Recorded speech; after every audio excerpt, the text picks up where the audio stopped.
ప్రస్తుత కాలంలో వయసుతో సంబంధం లేకుండా బీపీతో బాధపడుతున్నారు. మనం తీసుకునే ఆహారం, జీవనశైలితో ఈ సమస్యను అధిగమించవచ్చు అంటున్నారు వైద్య నిపుణులు. పొటాషియం, ఫాస్ఫరస్ అధిక మోతాదులో ఉండే గ్రేప్స్ తరచూ తీసుకోవడం వల్ల శరీరంలో అక్కర్లేని సోడియం మూత్రం ద్వారా బయటకు పోతుంది. తద్వారా రక్తపోటు అదుపులో ఉంటుందని నిపుణులు సూచిస్తున్నారు. అరటి పండులోనూ పొటాషియం శాతం ఎక్కువగా ఉంటుంది.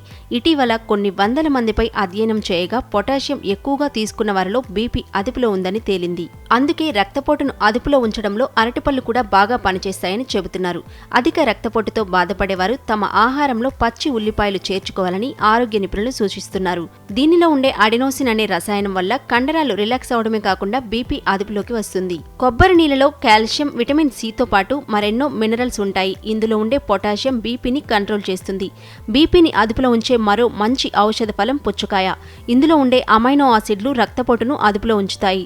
తరచూ పుచ్చకాయను తీసుకోవడం వల్ల మెదడులో రక్తం గడ్డకట్టడం, గుండెపోటు వంటి సమస్యలు తగ్గే అవకాశం ఉంది. మనం నిత్యం వాడే కొత్తిమీరలో anti depressant, anti inflammatory, anti anxiety లక్షణాలను తగ్గించే రసాయనాలు అధికంగా ఉంటాయి.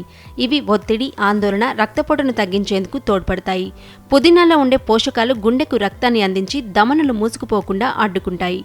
దీని ద్వారా గుండెకు రక్త సరఫరా పెరిగి హృదయ స్పందనలు సాధారణ స్థితిలోకి వస్తాయి. నిమ్మకాయలో ఉండే ఫ్లేవనాయిడ్లు, యాంటీ ఆక్సిడెంట్లు గుండె ఆరోగ్యానికి ఎంతగానో తోడ్పడతాయి.